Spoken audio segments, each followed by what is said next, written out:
하나님 말씀 보겠습니다. 하나님 말씀은 신약성경 빌립보서입니다. 빌립보서 3장.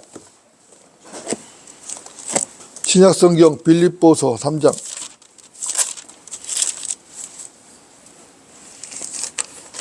7, 8, 9절입니다.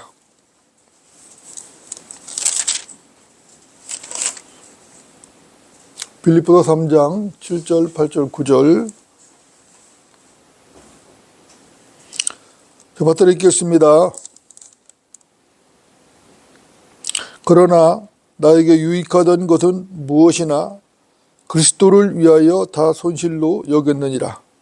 실로 모든 것을 손실로 여김은 그리스도 예수 나의 주를 아는 지식이 가장 고상하기 때문이며, 내가 그를 위하여 모든 것을 잃어버리고 그것들을 오히려 배설물로 여김은 그리스도를 얻기 위함이요 또 그 안에서 발견되고자 함이니, 나의 의의는 율법에서 나온 것이 아니요 그리스도를 믿음으로 말미암아 나온 것이니 곧 믿음에 의해서 하나님께로부터 나온 의라. 아멘. 오늘 말씀의 제목은 가장 고상한 지식을 아십니까? 합니다. 가장 고상한 지식을 아십니까? 여러분 어떻습니까? 아는 것이 힘이다, 이런 말이 있죠. 이 말은 영국의 철학자 프랜시스 베이컨이 한 말인데, 이 말은 세상 사람들이 매우 좋아하는 말입니다. 물론 사람이 배우고 지식을 소유하는 것은 매우 중요한 일이죠. 그런데 사실 문제는, 이 문제의 핵심은 다른 데 있는 것입니다. 여러분들, 어디에 이 문제의 핵심이 있죠? 이 문제의 핵심은 사람에게 지식이 중요하기는 하지만 그 지식이 어떤 지식이냐 하는 것이 더 중요하다는 것입니다. 지식이 사람에게 매우 중요한 것입니다. 지식을 쌓아야 되죠. 그러나 그 지식이 어떤 지식이냐 하는 문제는 더욱더 중요한 것입니다. 여러분들, 그 지식이 어떤 지식이냐는 문제가 매우 중요한데, 이 말을 우리가 다른 말로 표현한다면은 지식을 배우고 소유하는 것, 지식을 쌓는 것 매우 중요하지만 지식도 지식 나름이라는 것이죠. 우리는 이 점을 분명히 해야 합니다. 사실 비뚤어진 지식은, 올바르지 못한 지식, 비뚤어진 지식은 오히려 독이 되는 것이죠. 그 사람에게 득이 되는 게 아니라 오히려 독이 된단 말입니다. 그 독이 그 사람을 망치게 하는 것입니다. 사람의 영혼, 몸을 모두 망치게 하는 것이에요. 그래서 지식이 매우 중요한 것인데 어떤 지식이냐 하는 것은 더욱더 중요하다, 이런 말을 하는 것입니다. 여러분들 맞습니까? 예. 사람이 사망하잖아요. 죽게 되는데 왜 죽죠? 죄 때문에 죽는 것인데, 아담이 후손들에게 죄를 전달을 했잖아요. 죄를 전달하고 사망을 했단 말입니다. 그러면은 왜, 무엇 때문에 아담이 그의 후손들에게 죄를 유전시키고 사망을 전달했는가 하는 것은, 그 원인이 뭐죠? 선과 악의 지식의 나무죠. 그렇죠? 창세기 2장을 좀 보겠습니다. 창세기 2장.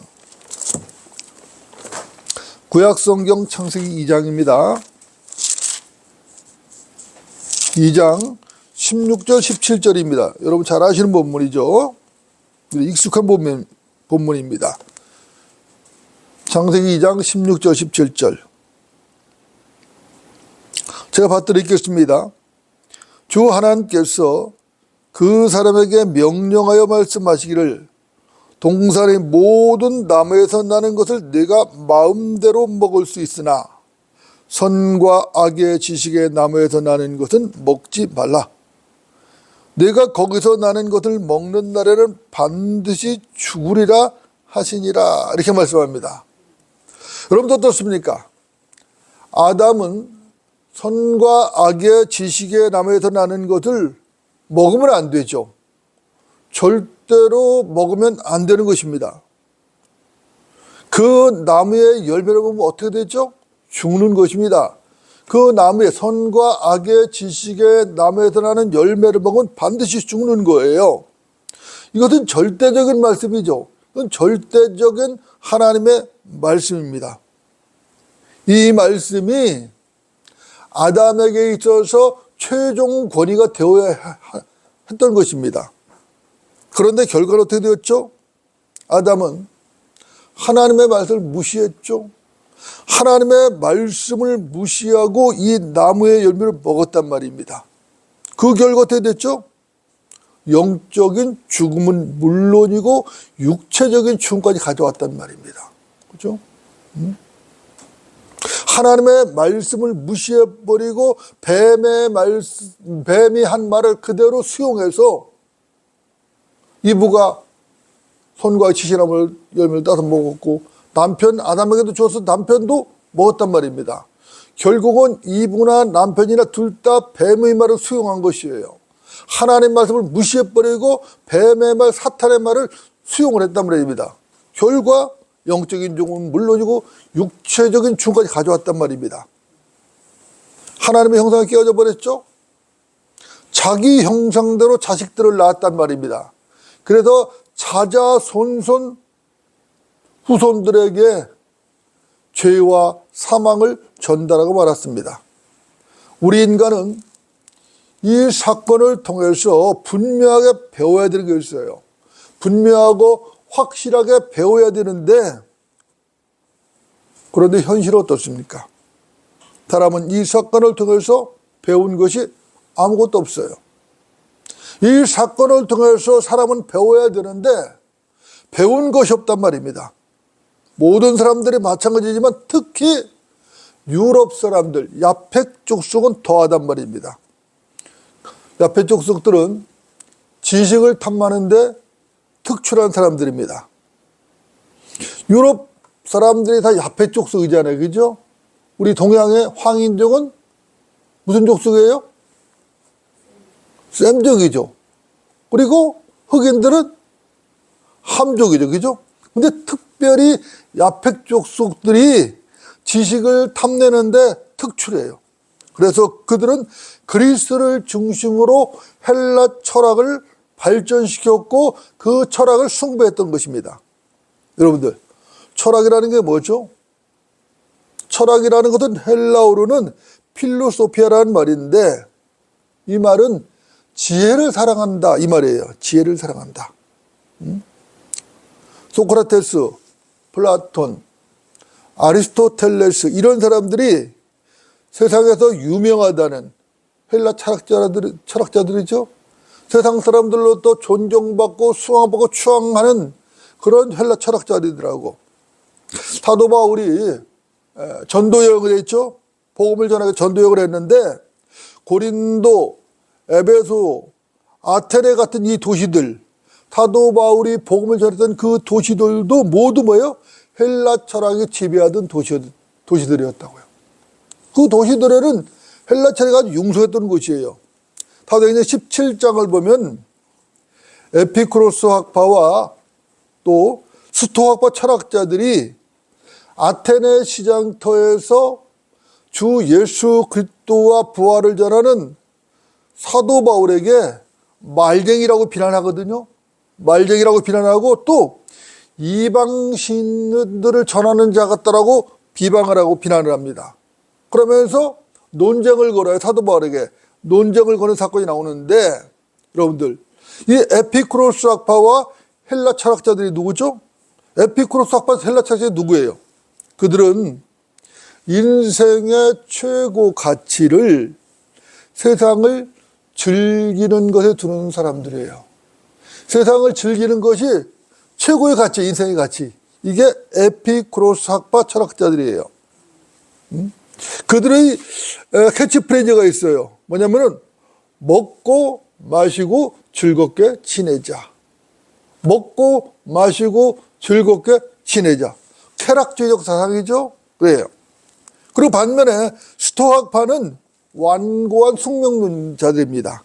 그래서 그들의 캐치프레이즈는 남자답게 운명을 받아들이자. 이런 캐치프레이즈를 가지고 있는 사람들입니다.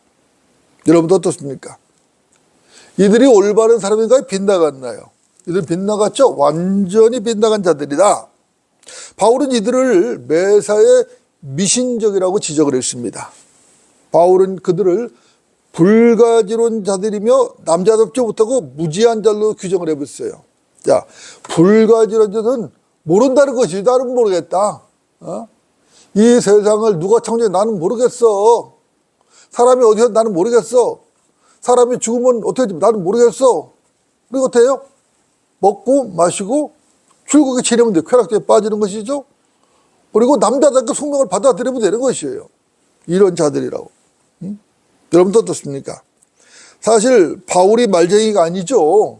사실은 바울이 말쟁이가 아니라 쓸모없는 그 철학자들이 말쟁이라고. 사실은 그 철학자들이 말쟁이였던 것이죠. 그리고 사실 바울은 이방 신들을 전하는 사람도 아니에요. 우리 주 예수 그리스도 하나님을 전하는 사람이라고. 골로새서 2장을 볼까요? 골로새서 2장 8절입니다. 골로새서 2장 8절.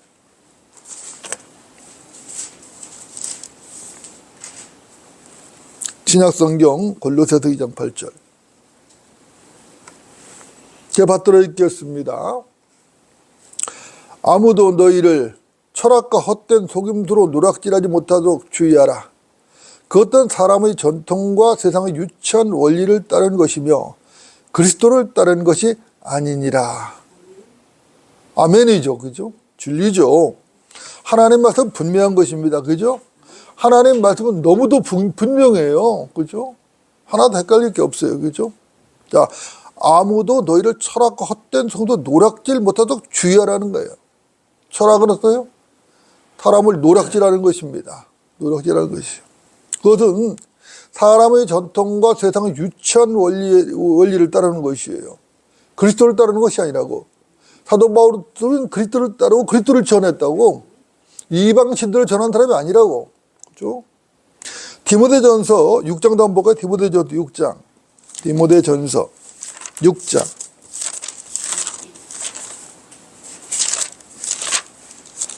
(6장) 20절. 디모데전서 6장 20절입니다.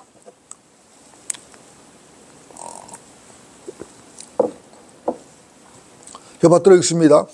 오 디모데야, 내게 맡겨진 것을 지키고 비속하고 허황된 말장난과 거짓되이 일컬어지는 과학의 반론을 피하라. 이렇게 말했어요.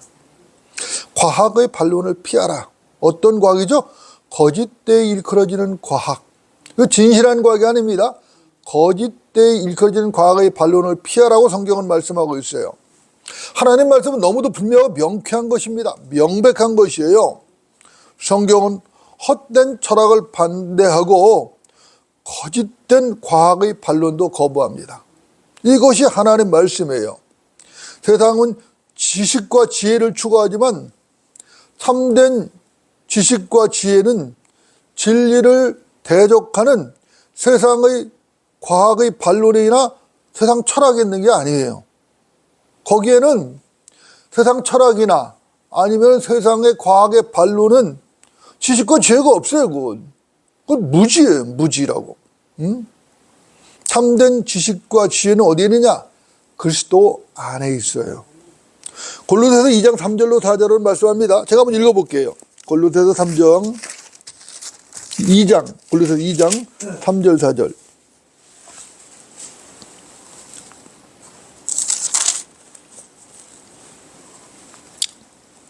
그 안에는 모든 지혜와 지식의 보화가 감추어져 있느니라. 내가 이것을 말하는 것은 어떤 사람도 현혹하는 말로 너희를 속이지 못하게 하려 함이라 그랬어요. 그가 누구죠? 예수 그리스도입니다. 예수 그리스도 안에 지식과 지혜가 있는 것이에요. 그 안에 참된 지식과 참된 지혜가 있다고. 여러분도 어떻습니까? 사도 바울은 그리스도인들이 거짓말장이들에게 현혹되지 않기를 원했던 것이죠. 많은 그리스도인들이 거짓말장이에게 현혹돼서 믿음을 잃어가고 있는 것을 보고 사도 바울은 그것을 경계했던 것입니다. 그러면 안 된다는 것이죠. 여러분들, 현혹하며 속이는 자들은 어떻게 다가오죠? 현혹하며 속이는 자들은 언제나 그렇듯이 아주 그럴듯한 언변으로 다가오는 것입니다. 아주 그럴듯한 언변, 능숙한 언변을 가지고 다가오는 것이에요. 여러분들 세상을 보십시오. 세상에 속이는 자들이 얼마나 많은지 보십시오. 세상 곳곳에는 속이는 자들로 차고 넘친다고. 그렇죠? 정치, 경제, 사회, 문화, 과학, 예술, 체육 뭐 등등. 물론이고 특히 이 종교계, 종교라는 이름으로 사람을 미혹하며 속이는 자들이 얼마나 많은지, 이 사기꾼들이 얼마나 많은지, 그죠? 지금 선거가 얼마 안 남았잖아요. 그죠? 국회의원 선거가 얼마 안 남았다고. 지금 국회의원 후보자라고 하는 정치 지도자들 지금 수많은 공약을 지금 남발하고 있다고. 그들이 공약 지키나요? 안 지켜요. 안 지켜요. 다 공수표라고. 그야말로 공약이라고. 헛소리라고. 온갖 감언 이설에다 표를 구걸하는 거예요. 속이는 자들이라고. 그런데 대중들은 거기에 또 속는 거예요. 속고 또 속는 겁니다. 그죠? 이것이 부정할 수 없는 현실이에요. 정치만 그런 게 아니라고. 경제, 사회, 문화, 예술, 체육 뭐 모든 분야가 마찬가지예요. 그렇지 않은 분야가 단 한 군데 없다. 과학도 마찬가지예요. 과학도. 대부분이 그래요. 물론 그중에서 진실한 사람들이 소수 있어요. 없는 건 아니에요. 그러나 학문 자체는 속이는 거예요. 속이고 있다고. 여러분들, 세상 신이 누구죠? 세상 신은 마귀잖아요. 그 자는 속이는 자입니다. 맞습니까? 그러니까 이 세상 시스템 자체가 마귀가 장악하고 있기 때문에 이 세상 시스템 자체가 속이는 자들이 판치는 곳이에요. 이 세상에서 진실을 찾으려고 하면 진실을 찾을 수가 없어요. 다 거짓이에요. 진실이 없어요. 세상에는. 근데 사람들이 이걸 모른다고. 세상에서도 진실이 있으리라 생각하고 진실을 추구하려고 그런다고. 그 진실을 찾으려고 그런다고. 하지만 진실인 것 같지만 결정적인 순간에는 거짓으로 드러난다고. 이것을 알아야 돼요. 이것을 알아야 된다고. 이것을 보는 눈이 열려야 되는데 이것을 보지 못하는 것이에요. 보지 못하니까 소경들 같이 이리저리 헤매는 거예요. 헤매는 겁니다. 여러분들, 이 세상에 기대할 것이 있나요? 이 세상에서는 기대할 것이 없습니다. 세상에 소망을 두는 것은 그건 바보짓이에요. 그렇죠? 명문학교, 고등교육을 못 받아서 바보가 아닙니다. 석박사가 없어서 바보가 아니에요. 그래서 바보가 되는 게 아니에요. 정말로 무엇이 중요하고 무엇이 필요한지 무엇이 진리인지를 모르기 때문에 바보가 되는 것입니다. 진짜 바보는 세상 교육을 숭배하고 세상 지식을 숭배하는 것이 진짜 바보예요. 세상은 요즘 인문학 열풍에 빠졌어요. 그렇죠? 심지어 목사라는 자들도 여기 휩쓸렸다고. 그러니까 이 목사라는 자들도 인문학 열풍에 휩쓸려가지고 성경을 제껴주고 인문학에 지금 빠져들고 있다고. 성경이 하나님 말씀이고 유일한 진리의 말씀인데 성경을 제껴두고 인문학에 빠져가지고 거기에 지금 열정을 내고 있다고. 어리석죠. 어리석은 자들입니다. 그들은 진리에 관한 소경이에요. 여러분들 어떻습니까? 지식이 아무리 멋져 보이고 세상 지식이 아무리 멋지게 보이고 또 세상 지식이 필요하기도 하죠. 삶에 있어서 필요한 부분이 많이 있습니다.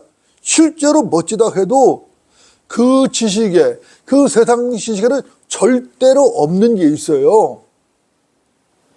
세상 지식이 아무리 멋지고 아무리 필요하고 쓸모가 있고 아무리 자기가 밥벌어 오는데 필요할지라도 그 지식에 없는 게 있어요. 그래도 그게 뭐죠? 그게 뭐예요? 이것을 깨달아야 된다고. 근데 그걸 모른다고. 여러분들 그게 뭐예요? 세상 지식에는 생명이 없어요. 생명이 없다고. 세상 지식에는 영생이 없어요. 아무리 훌륭한 지식이라 할지라도, 아무리 멋지고 우리 실생활에 필요한 지식이라 할지라도 생명이 없어요. 생명이 없어요. 어학, 문학, 자연과학, 사회과학, 역사학, 의학, 체육학, 예술학 등등 모든 학문 어디에도 그 어떤 학문과 어떤 지식에도 영원한 생명이 없어요. 유한하다고. 죄 문제를 해결하는 게 없다고. 죄의 삭은 사망이고 죄 때문에 죽음이 찾아오는데 육체적 죽음이 찾아오고 영원한 지옥 불못의 죽음이 죽음이 찾아오는데 둘째 사망이 찾아오는데 그 문제를 해결할 방법이 없다고.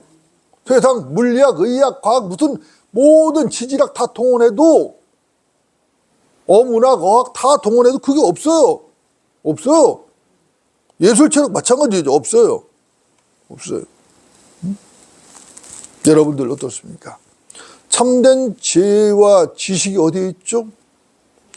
참된 지혜와 지식은 하나님께 있어요. 하나님께 있다고. 세상 어디에도 없어요. 오직 하나님께만 참된 지혜와 지식이 있다고. 그 지혜와 지식은 주를 두려워하는 데부터 시작되는 거예요. 주 하나님을 두려워하는 데서부터 지혜와 지식이 시작된다고. 참된 지혜와 지식이 시작된다고. 잠언 9장 10절은 말씀합니다. 주를 두려워하는 것이 지혜의 시작이요 거룩한 이에 대한 지식은 명철이니라. 잠언 1장 7절도 말합니다. 주를 두려워하는 것이 지식의 시작이거늘 어리석은 자들은 지혜와 훈계를 멸시하느니라. 주를 두려워하는 것이 지혜와 지식의 시작이라고. 그런데 어리석은 자들은 지혜와 훈계를 멸시하는 것이에요. 주를 거부해버리는 것이에요. 여러분들, 진리는 언제나 분명합니다. 진리는 언제나 명쾌해요. 이 세상에는 엘리트 바보들이 숱하게 많아요. 어학도 잘하죠. 세계 여러 나라 언어를 막 구사합니다. 엘리트예요. 엘리트예요. 하늘로 우주선을 쏘아 올립니다. 달나라로 우주선을 쏘아 올려요. 그래도 우주 비행체를 지구 궤도를 돌게 하고 우주에서 우주 여행을 하는 거예요. 지금 하고 있다고 지금. 위성이 지금 돌고 있다고. 그런 엄청난 지식을 가졌다고. 그런데 그런 엘리트들이 바보라고. 진짜 필요한 하나님을 모른다고. 참된 지혜와 지식을 모른다고. 의학자들이 수술을 해서 두뇌를 수술해서 질병을 치료한다고 해요. 얼마나 대단합니까? 그런데 참된 생명은 모른다고. 육체의 생명은 모른다고. 그 이상은 모른다고. 어리석죠. 어리석어요. 그들이 권위 있는 자리에 앉아서 권위를 내세우고 영향력 있는 말들을 하죠. 거들먹거리면서 어쩌고 저쩌고 떠들어댑니다. 하지만 그들의 말이 거의 다 쓸모가 없어요. 영생에 관한 아무 쓸모가 없어요. 영생이 없어요. 거기는 생명이 없어요. 이 세상에서 쓸모 있을지는 모르겠으나 다가올 세상에서는 쓸모가 없어요. 아무런 쓸모가 없다고. 하나님의 가치관을 가진 그리스도인이 보면은 모두가 바보짓들이고 허튼 소리에 불과한 거예요. 쓸데없는 소리라고. 온갖 이설을 늘어놓고 온갖 학설을 얘기하지만 쓸모없어요.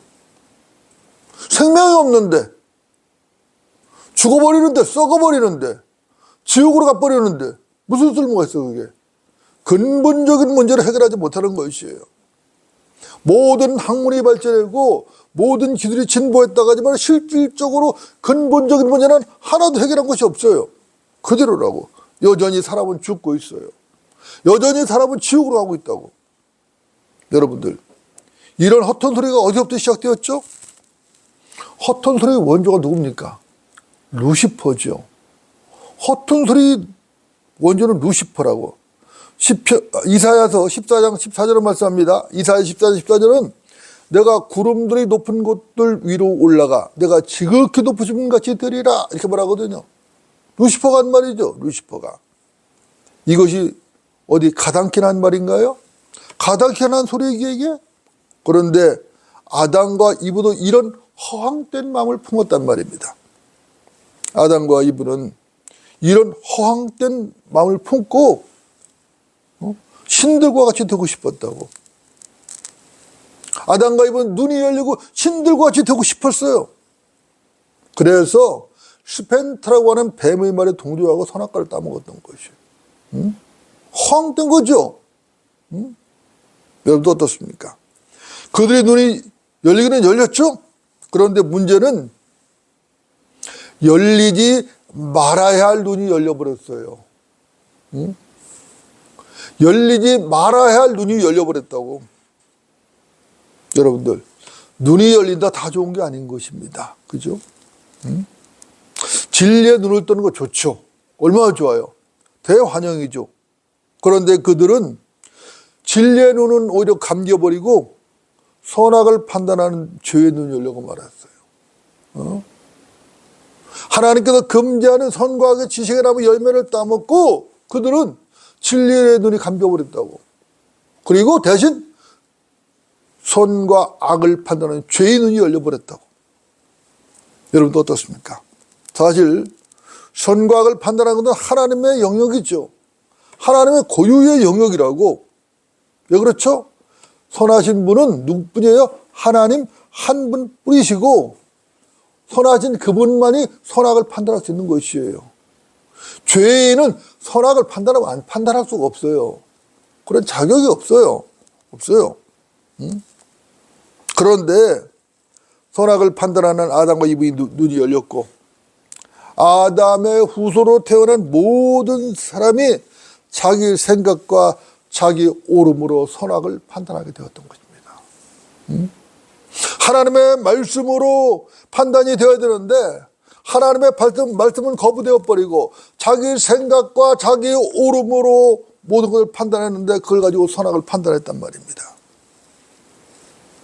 여러분도 어떻습니까? 이것은 하나님의 영역을 찬탈한 것이죠. 하나님의 영역을 찬탈한 것은 죄란 말입니다. 인간들은 역사 이래 끊임없이 하나님을 거부하고 대적하며 끝도 없이 무모한 도전을 해왔고 지금도 계속하고 있는 것입니다. 끝없이 지금 계속하고 있는 것이에요. 이것이 지금도 계속되고 있는 현대판 바벨탑인 것입니다. 하나님의 말씀은 거부하고 인간의 모든 생각과 자기 오름으로 선악을 판단하고 있는 것이에요. 여러분도 어떻습니까? 이 세상 인간 역사 6,000년이죠? 이 세상 인간 역사 6,000년은 하나님을 대적하는 죄악의 역사입니다. 지금도 그 역사는 그칠 줄을 모르고 계속되고 있어요. 그러니까 세상은 결국 멸망하는 것이죠. 하나님의 불심판과 영원한 멸망으로 끝날 수밖에 없다는 것입니다. 그 영원한 멸망의 끝에 대해서 베드로후서 3장에서는 정확하게 기록해 놓고 있어요. 하나님께서 우주의 구성 요소를 다 불태워버리실 것이라고. 모든 걸 태워버릴 것이라고. 하나님께서는 모든 사람이 구원을 받고 진리의 지식에 이르기를 원하시느니라. 디모데전서 2장 4절 말씀이죠. 이것이 하나님께서 기뻐하시는 선한 일인 것입니다. 선한 일이 무엇이냐? 모든 사람이 구원을 받고 진리의 지식에 이르는 것이 선한 일이에요. 디모데전서 2장 3절로 4절은 말씀합니다. 이것이 우리 구주 하나님 앞에 선하고 기뻐하실 만한 일이니 하나님께서는 모든 사람이 구원을 받고 진리의 지식에 이르기를 원하시느니라. 이것이 우리 구주 하나님 앞에도 선하고 기뻐하실 만한 일이니 그랬어요. 하나님께서는 모든 사람이 구원받고 진리의 지식에 이른다고 분명히 말씀하셨다고. 하나님께서 우리에게 요구하시는 것은 진리 지식과 하나님의 지혜인 것입니다. 세상 지식과 세상 지혜가 아니에요. 이것을 분명하게 알아야 된다고. 고린도전서 2장 6절을 말씀합니다. 우리가 온전한 자들 가운데서 지혜를 말하노니 이는 이 세상의 지혜도 아니요 무로 돌아갈 이 세상 통치자들의 지혜도 아니니라. 여러분들, 세상 지혜가 필요 없다, 지식이 필요 없다는 게 아니에요. 지금 그런 얘기하는 게 아니에요. 지금 모든 지혜와 지식의 옳고 그름을 판단하는 것은 하나님의 말씀이고 하나님의 지혜여야 된다는 거예요. 하나님의 지식이어야 된다는 것이에요. 그런데 얼마나 많은 사람들이 세상 지혜와 지식을 가지고 하나님 말씀을 판단한다는 얘기예요. 거꾸로 되고 있는 거예요. 하나님 말씀으로 판단해서 하나님 말씀에 맞으면 아멘하고 받아들여야 될 것이고 하나님 말씀에 틀리면 노하고 거부해야 될 것이에요. 그런데 이것이 거꾸로 반대로 되어 있다고. 세상 지식을 가지고 하나님이 어쩌고 저쩌고 있느니 없느니 하면서 하나님을 거부해 버린다고. 이게 문제라고 지금. 여러분들, 누가 우리 주님을 십자가에 못 박았죠? 누가 우리 주님을 못 박았어요? 세상 지식을 모르는 자들이었는데 아니에요. 세상 지식을 가진 자들이에요. 하나님의 지혜와 지식을 모르는 자들이 우리 주님을 십자가에 못 박았다고. 참 지혜와 지식이요 진리로 오신 그 참되신 주님을 십자가에 못 박아 죽여버렸다고. 그들은 자기 의와 사람의 지혜로 꽁돌 뭉친 자들이었어요. 자기 의와 사람의 지혜로 똘똘 뭉친 자들이 우리 주님을 십자가에 못 박아 죽여버렸다고. 여러분도 어떻습니까? 만일 그들이 하나님의 의와 하나님의 지혜를 알았더라면 영광의 주를 십자가에 못 박지는 않았을 것이요. 그렇죠? 여러분들, 우리의 믿음이 어디에 토대를 두어야 하는가? 우리의 믿음은 절대로 세상 지식이나 세상 지혜의 토대를 두면 안 되는 것입니다. 우리의 믿음은 하나님의 말씀에 토대를 두어야 되는 것이죠. 그 말씀이 믿음과 실행의 최종 권위가 될 때에 거기에서 하나님의 능력이 나오는 것입니다. 거기에서 하나님의 지혜가 나오는 것이고 거기에 하나님의 지혜가 있는 것이에요. 여러분들, 왜 우리가 오직 킹 제임스 성경만을 믿음과 실행의 최종 권위로 받아들였죠? 이유가 뭐예요? 다른 것 없습니다.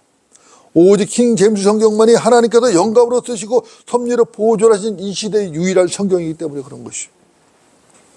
물론 한글을 사용하는 우리, 한글을 모국어로 사용하는 우리에게는 한글 기집성이 최고의 권위입니다. 이 성경은 사도 바울과 실라가 사역했던 시리아 안티오크에서 사용하던 성경이에요. 그 당시 신실한 참된 그리스도인들이 사용한 사본들에 기초한 성경이라고. 이 성경이, 그 성경이 지금 우리 손에 들려져 있다고. 이 성경이 바로 그 성경이라고. 그래서 소중한, 그래서 가치가 있는 것이에요. 이것을 알아야 돼요. 누가 이 기념 성경을, 누가 이 성경을 우리 손에 들려주셨는가? 누가 들려주셨어요? 우리를 구원하시고 여기까지 인도하신 선하신 하나님, 그분이 우리에게 들려주신 거예요. 그분이 지금도 내 안에도 역사하고 계시다고. 여러분한테도 역사하고 계시죠? 여러분들 맞습니까? 자, 오늘 본문 빌립보서 3장을 다시 보고 정리하겠습니다.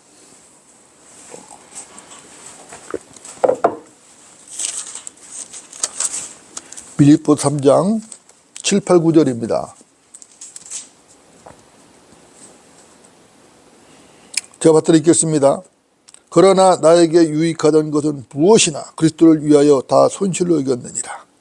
실로 모든 것을 손실로 여기면 그리스도 예수 나의 주를 아는 지식이 가장 고상하기 때문이며 내가 그를 위하여 모든 것을 잃어버리고 그것들을 오히려 배설물로 여기면 그리스도를 얻기 위하며 또 그 안에서 발견되고자 하미니 나의 의는 율법에서 나온 것이 아니요 그리스도를 믿음으로 말미암아 나온 것이니 곧 믿음에 의해서 하나님께로부터 나온 의이다. 이렇게 볼습니다. 여러분도 어떻습니까?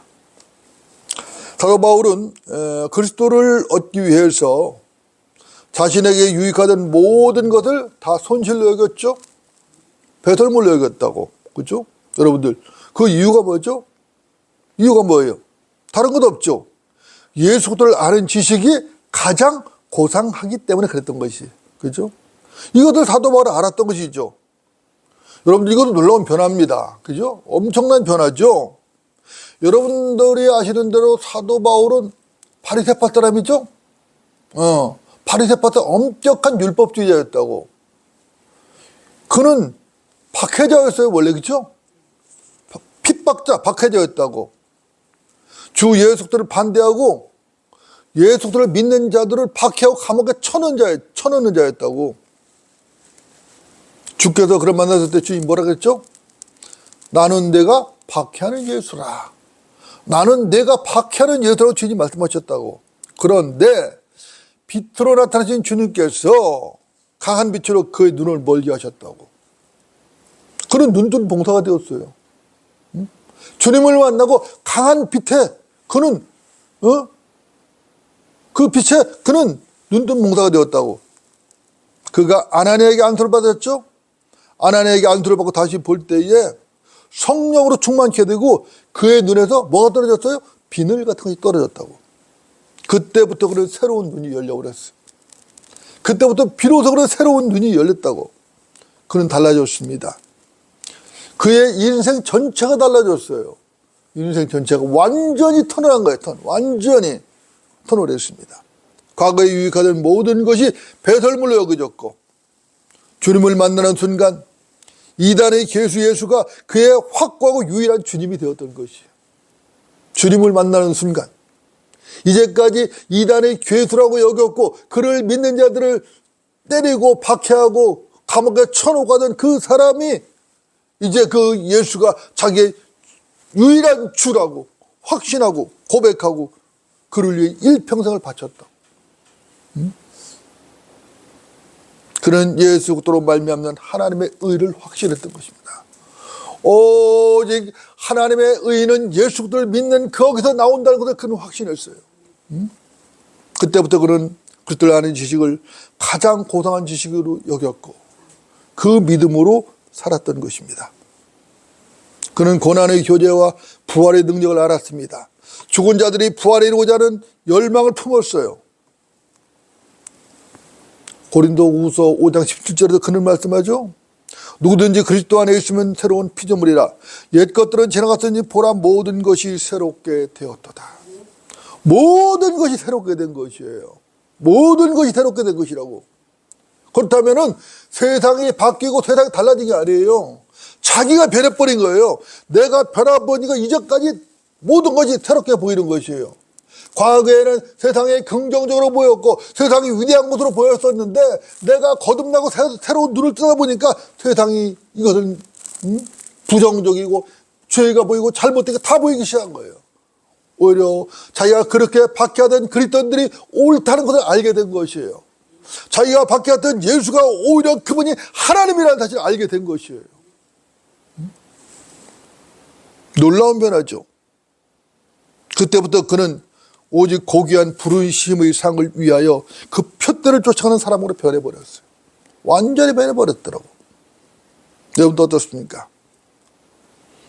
여러분도 주님을 만나셨습니까? 언제 어디서 주님을 만나셨습니까? 눈에서 비늘 같은 것이 벗겨지셨습니까? 바울은 비늘 같은 것이 벗겨지는 그 순간 전혀 새로운 눈이 열려버렸어요. 비늘 같은 것이 벗겨지고 영적인 눈이 활짝 열려버린 것입니다. 전혀 새로운 가치관, 하나님의 가치관을 그때부터 소유하게 된 것이에요. 바울은 그 전까지는 종교인이었었어요. 유대교라고 하는 그 종교에 충실한 그런 사람이었다. 그런가 예수를 만나는 순간 변해버렸다고. 눈에서 비늘 같은 것이 벗겨지는 순간에 전혀 새로운 가치관을 갖게 되었다고. 그 가치는 바로 하나님의 가치관이라고. 여러분도 어떻습니까? 여러분은 육신의 눈이 감기고 새로운 눈이 열린 경험이 있으십니까? 육신의 눈이 감기고 새로운 눈이 열린 경험이 있냐 이 말입니다. 그 눈에서 비늘 같은 것이 벗겨지고 하나님의 가치관으로 새롭게 눈을 뜬 그런 경험이 있느냐 이 말인 것입니다. 그렇지 않다면 아직도 소경인 것입니다. 육신의 눈을 떴을지 모르나 시력이 아주 좋은 2.0이 될지는 모르겠으나 영적으로는 소경인 것입니다. 그런 사람은 하나님을 아는 지식이 얼마나 고상한 지식인지를 전혀 모르는 사람이에요. 영적인 소경은 하나님의 지식이 얼마나 고귀하고 소중한 것인지를 모른다고. 호세아 선지자는 한탄을 했습니다. 뭐라고 한탄했죠? 내 백성이 지식이 부족하여 멸망한다고 한탄했습니다. 내 백성이 지식이 부족해서 멸망한다는 거죠. 무슨 지식이죠? 하나님을 아는 지식이에요. 하나님을 아는 지식이 부족해도 내 백성이 멸망하고 있다는 거예요, 지금. 호세아 선지자는 한탄했어요. 여러분도 어떻습니까? 하나님을 아는 지식이 부족하면 어떻게 되는가? 그 사람은 곧바로 우상을 세우게 되어 있습니다. 하나님을 아는 지식이 부족하면 그 사람은 곧바로 뭐 한다고요? 우상을 세우는 것이에요. 이사야서 45장 20절은 이렇게 말씀합니다. 여러분 들어보십시오. 그들은 지식이 없어서 자기들이 새긴 형상의 나무를 세우고 구원하지도 못하는 신에게 기도하는 듯다. 그들은 지식이 없어서, 무슨 지식이에요? 하나님을 아는 지식이에요. 그 지식이 없어서 자기들의 새긴 형상의 나무를 세우고 구원하지도 못하는 그 형상, 그 신에게 기도한다는 것이에요. 여러분들, 새긴 형상만이 우상입니까? 아니죠. 인간의 마음에는 다양한 우상들이 세워질 수 있어요. 다양한 우상들입니다. 돈이 우상이 될 수도 있죠. 아들이나 딸, 자식이 우상이 될 수도 있어요. 부모가 우상이 될 수도 있어요. 부동산이 우상이 될 수도 있다고. 빌딩이 우상이 될 수도 있고요. 땅덩어리가 우상이 될 수도 있다고. 유명 정치인이 우상이 될 수도 있어요. 유명 연예인이 우상이 될 수도 있어요. 세상 지식이 우상이 될 수도 있죠. 석박사 학위가 우상이 될 수도 있다고. 건강이 우상이 될 수도 있어요. 명예가 우상이 될 수도 있어요. 권력이 우상이 될 수도 있어요. 등등등 모든 것들이 다 우상이 될 수 있다고. 하나님보다 더 사랑하는 것이 그게 우상입니다. 하나님보다 더 사랑하는 것이 있다면 그것이 바로 우상인 것이에요. 여러분도 어떻습니까? 하나님을 아는 지식이 없는 자는 하나님의 이치에 눈이 어두운 것이에요. 하나님의 이치를 알아야 되는데 하나님을 아는 지식이 없으면은 하나님의 이치가 어둡다고. 아주 어두워요, 거기에. 여러분들, 하나님을 아는 지식이 특별하죠? 아주 특별합니다. 예수 그리스도를 아는 지식은 생명으로 직결되는 것이에요. 세상 어떤 지식에도 생명이 없어요. 그런데 예수 그리스도를 아는 지식은 생명으로 직결이 된다고. 영적인 눈을 뜨게 하죠. 풍성한 하늘의 은혜로 알게 하고 그 은혜로 인도하고 하늘에 대한 소망을 갖게 하는 것이요.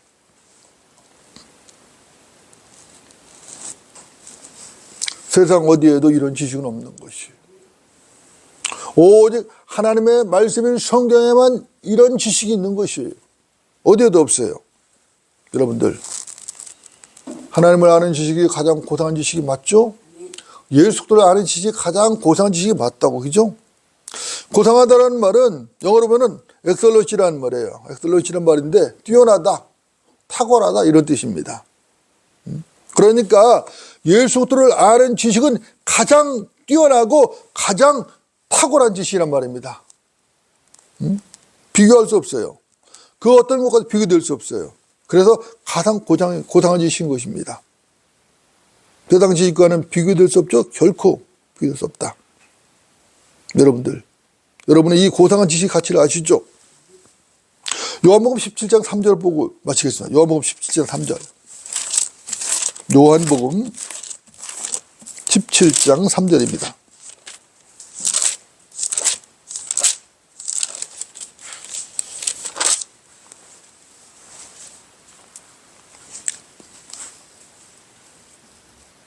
요한복음 17장 3절 제가 받들어 읽겠습니다.